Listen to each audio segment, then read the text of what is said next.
Mom stole my college fund while I was at Grandma's funeral to pay for her stepson's education. But Grandma left the house to me in her will, so now I packed their bags and put them out the door. Their reaction was, "Hey everyone, before we dive in, I have a quick favor to ask. If you enjoy content like this, please hit the subscribe button. It's free, supports the channel, and ensures you never miss out on amazing videos." Alright, let's get started. I remember the exact moment I realized I no longer mattered in my own family. It was a cold evening, the kind where the wind howled through the trees, rattling the windows like a warning. I was in the kitchen washing the last of the dishes from dinner. My mother, Rebecca, stood by the counter scrolling through her phone, smiling at something on the screen. Lucas, my stepbrother, sat at the dining table, casually twirling a pen between his fingers. Richard, my mother's new husband, leaned back in his chair, swirling a glass of whiskey like he belonged here more than I did. "So, Lucas," Richard said, his deep voice cutting through the quiet, "have you thought about where you want to go for college?" Lucas grinned, setting his pen down. "Still deciding. NYU or maybe Stanford, but you know, it's all about the funding, right?" My mother's face lit up. "Oh, sweetheart, we'll make sure you go wherever you want. Don't even worry about that." I stopped scrubbing the plate in my hand, my stomach twisting. Something about the way she said it didn't sit right. Richard cleared his throat. "Actually, Rebecca and I were just talking about that." My mother put her phone down and turned to me, her expression unreadable. "Evan, we need to talk." There it was. That sinking feeling I'd learned to ignore for years reared its ugly head. I dried my hands on a towel, forcing my voice to stay calm. "What's up?" She hesitated. "It's about your college fund." A sharp chill ran through me. My father's college fund, the one he had set aside for me before he passed away. The only thing he left behind that was truly mine. "What about it?" I asked, my fingers tightening around the towel. Richard exhaled like he was the one burdened by this conversation. "Well, it's just sitting there, Evan. And Lucas, well, he has such a bright future ahead of him. We thought it would make sense to put it to good use." Silence. A thick, suffocating silence that only I seemed to notice. I let out a dry laugh. "You're joking, right?" Lucas shifted uncomfortably but said nothing. My mother folded her arms. "Evan, don't be dramatic. You're already in college. You're doing fine. Lucas needs this more than you do. I need it. It's mine." My voice was shaking now, the anger rising faster than I could control. "Dad left that money for me. Not for Lucas. Not for anyone else." My mother's lips pressed into a thin line. "And I'm telling you, it's not just about you, Evan. We're a family. We help each other." Richard took a slow sip of his whiskey, watching me like I was some unruly child throwing a tantrum. "Look, son.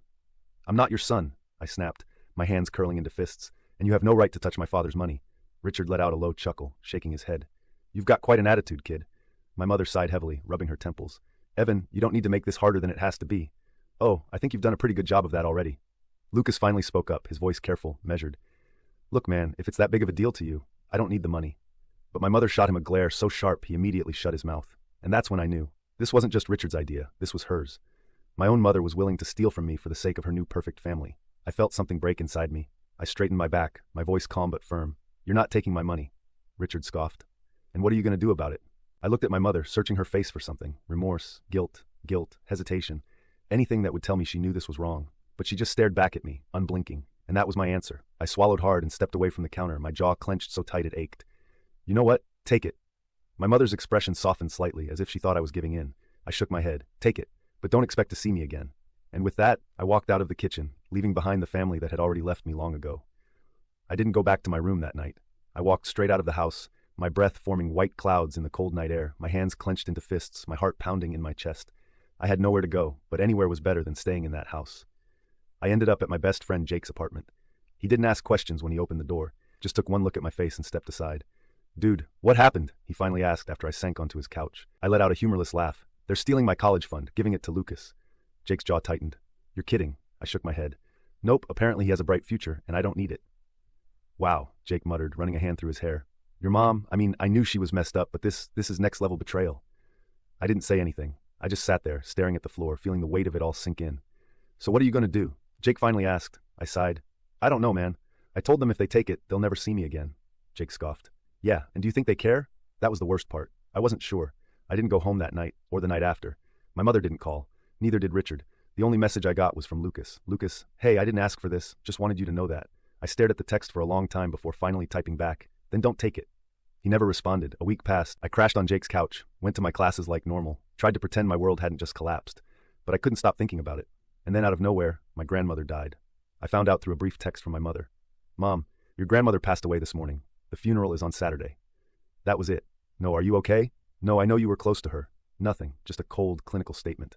I stared at my phone, my stomach churning. My grandmother was the only person in my family who had ever truly cared about me. She had been the one to comfort me when my father died, the one who still sent me birthday cards, the one who saw through my mother's lies and manipulation, and now she was gone. I knew I had to go to the funeral. Not for my mother, not for Richard or Lucas, but for her. The day of the funeral was gray and bitterly cold. The sky was overcast, the wind sharp against my face. I stood at the back of the church, watching as my mother played the grieving daughter, dabbing at her dry eyes with a tissue. Richard stood beside her, his arm around her shoulders. Lucas was there too, looking uncomfortable in his suit. I kept my distance. When the service ended, we walked outside to the cemetery. I kept my hands shoved into my coat pockets, my jaw clenched. I wasn't sure if I would say anything to my mother, but then I heard her talking. "I just think it makes sense," she was saying in a low voice to Richard. "The house is too big to sit empty. We should move in." I stopped in my tracks. She was talking about my grandmother's house. She hadn't even been buried yet, and my mother was already planning to take everything she owned. A bitter taste filled my mouth. I turned and walked away before I could say something I'd regret. But I knew one thing for certain. If my mother thought she was going to take what didn't belong to her again, she was in for a surprise. I didn't go home after the funeral. I couldn't, but I didn't have to wait long before my mother found me. She called the next day, not to ask how I was, not to talk about Grandma. Straight to business. "Evan," she said, her voice carefully controlled, "we need to discuss the house." I let out a dry laugh, gripping my phone tighter. "The house? You mean Grandma's house? The one she hasn't even been gone a full week for?"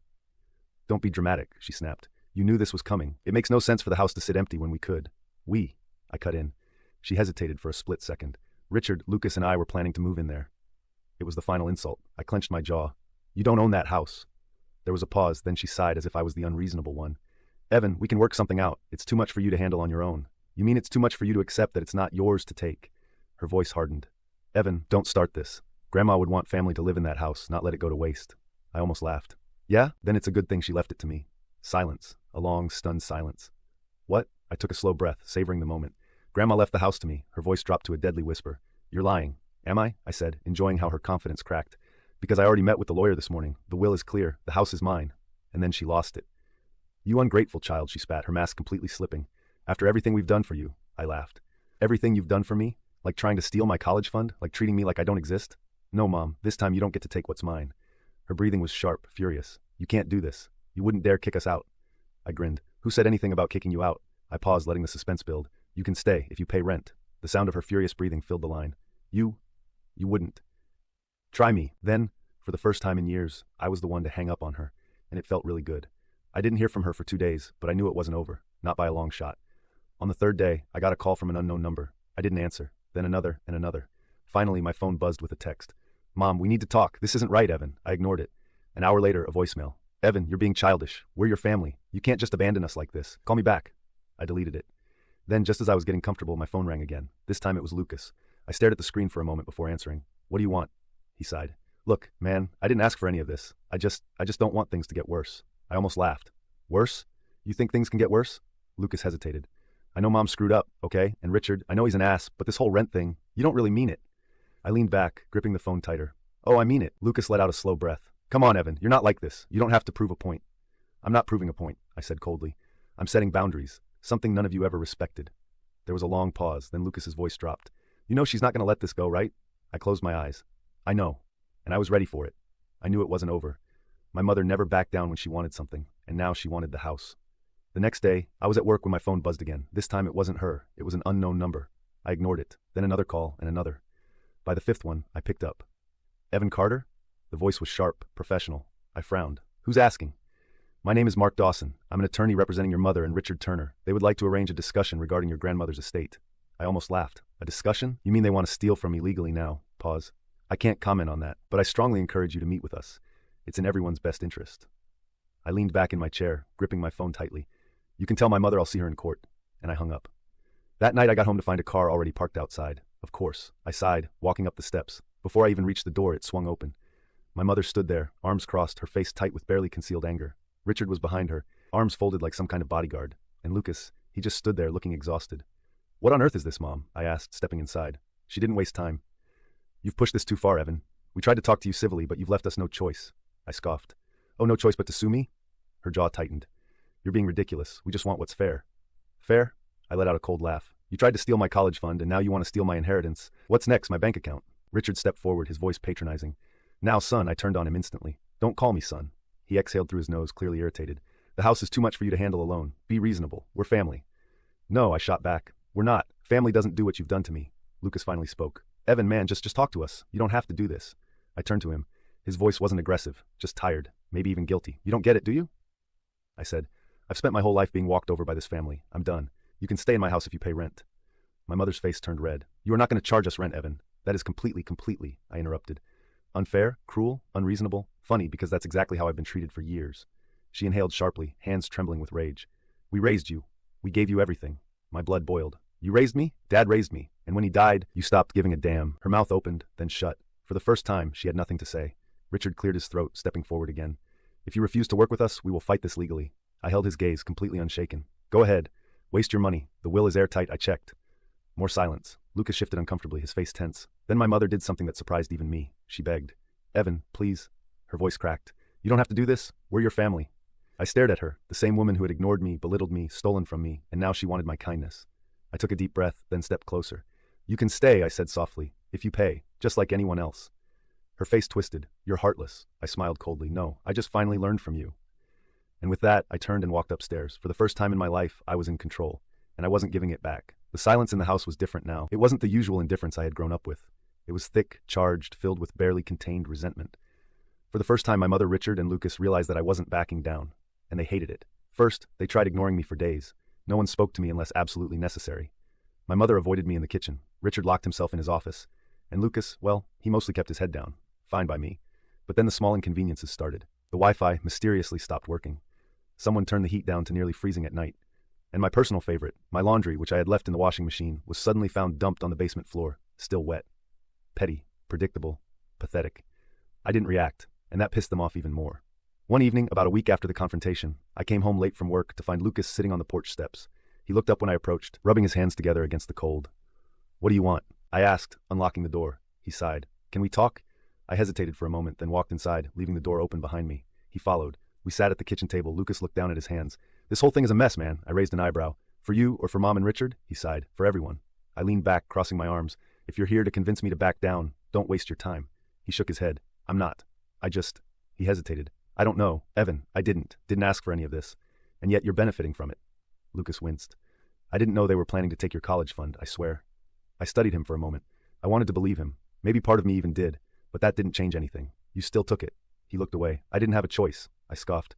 That's nonsense, and you know it. Lucas exhaled sharply. I didn't want to be the favorite, Evan. I didn't want this. I tilted my head. Did you ever tell them that? He fell silent, and that was all the answer I needed. Finally, he spoke again. You're really making them pay rent? I nodded. Yeah. He let out a small laugh, shaking his head. They're losing their minds over it. I smirked. Good. Lucas looked up at me, something different in his expression. Maybe respect, maybe regret. I don't know. I don't know how you put up with them for this long, I sighed. I don't either. For the first time in years, we sat in silence. Not awkward, not tense, just two people who had been caught in the same toxic family finally seeing it for what it was. Lucas exhaled. I should go. I nodded. Yeah, he hesitated at the door. I'm sorry, Evan. I didn't reply, and then he left. The next morning, my mother broke. I was making coffee when she stormed into the kitchen, slamming a folder onto the counter. This is insane! Her voice was sharp, angry. Charging your own mother rent? Do you even hear yourself? I took a sip of my coffee, unfazed. I hear myself just fine. She jabbed a finger at the papers. We can't afford this. I raised an eyebrow. Oh, then how were you planning to afford this house if you had won? She clenched her jaw. That's different. I smiled coldly. No, it's really not. She let out a shaky breath, switching tactics. Evan, we family. We supposed to take care of each other.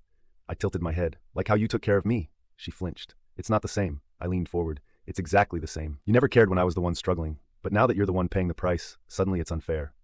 She stared at me, lips pressed tightly together. Then she did what she always did when she wasn't winning. She played the victim. I just don't understand where I went wrong with you. Her voice cracked, full of fake emotion.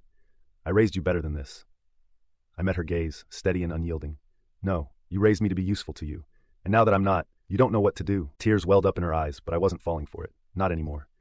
You have two choices, I said, my voice calm. You pay rent, or you move out, but you will not take from me ever again. She let out a bitter laugh, shaking her head. You'll regret this, Evan. I took another sip of my coffee. No, I won't. And for the first time in my life, I meant it. The first rent payment was due on the 1st of the month. By the time the 31st rolled around, I knew they wouldn't pay. I sat in the living room scrolling through my phone when I heard my mother's voice behind me. Evan. I didn't look up. If you're here to beg for an extension, don't bother. She exhaled sharply. I just need more time. I finally looked at her. You've had time.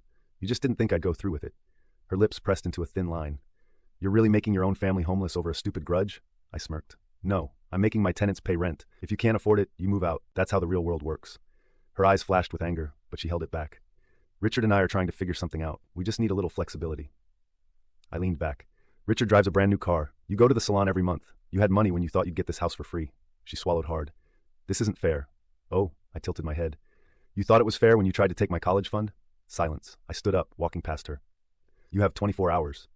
The next morning, I woke up to the sound of suitcases being dragged down the stairs. I didn't bother checking. I just sat at the kitchen table, drinking my coffee. Richard stormed in first, face red with frustration. You've really outdone yourself, kid. I smiled over my cup. And yet I still own the house. He clenched his jaw. You'll regret this. I took a slow sip. Doubt it. He muttered something under his breath and walked out. Lucas passed by next, carrying his backpack. He hesitated in the doorway. Guess this is it, I nodded. Guess so. He sighed. You know, I don't blame you. I raised an eyebrow, but he gave a weak smile. But I kind of wish things had turned out differently, I shrugged. Me too. And then he left. My mother was the last one. She stood in the doorway, staring at me. I hope you're happy, she said, voice cold. You destroyed this family. I met her gaze. No, Mom, you did. She swallowed hard, her face twisted between anger and something else, something that almost looked like regret. But I didn't care anymore. I watched as she picked up her bag and walked out without another word. The house was finally quiet. Not the uncomfortable silence I had grown up with, not the forced politeness of people barely tolerating each other. Just peace. I exhaled, letting the weight of it all sink in. For the first time in my life, I was free, and it felt really good. Ada for making my mother and her family pay rent, or was I just setting boundaries? Hey Reddit, it's been a couple of weeks since everything went down, and honestly, I don't know how to feel. For those who didn't see my original post, long story short, my mom and her husband tried to take my college fund, then tried to take my inheritance after my grandmother passed. I refused, made them pay rent to stay in my house, and when they didn't, I evicted them. Now I live alone. The house is peaceful, my finances are secure, and for the first time in years, I don't feel like I'm being used. But here's the thing, even though I know I was right, it still feels weird. The silence is different now. Not the kind I craved when they were constantly in my space. This one feels heavier, lonelier. There's no more tension, no more fights, just me, sitting in this big house with nothing but my thoughts. Did I go too far? Top comment. One dude, you did what you had to do. They were using you, plain and simple. If they really cared about you, they wouldn't have treated you like an ATM. Stay strong. OP's response. I appreciate that. Logically, I know I was justified, but emotions don't always work logically, you know? I don't miss the way they treated me, but I guess I miss having a family, even a shitty one. Top comment 2. You threw your own mother out on the street over money. W. Hope you enjoy your peace while she struggles. She's not homeless. She moved in with Richard's relatives. And let's be real, she had no issue trying to screw me over financially. But yeah, sometimes I wonder if I should have given her more time. Top comment 3. Setting boundaries isn't cruel, it's self-preservation. They took from you without remorse. But now you're supposed to feel bad? Nah, don't fall for it. Ope response. I hear you, I really do. And I don't regret standing up for myself. But does standing up for yourself have to mean standing alone? Top comment 4. Hey, it's me, Lucas. I saw this post and I don't know. I get why you did it, but you're not the only one who lost a family that day. OP's response. Man, I don't even know what to say. I didn't think you'd see this. You were always caught in the middle, and maybe I didn't give you enough credit. If you ever want to talk, you know where to find me. Final edit. I don't know if I'll ever fully stop questioning my decision. Maybe time will help, maybe it won't. But for now, all I can do is move forward and figure out what comes next. Thanks. Reddit.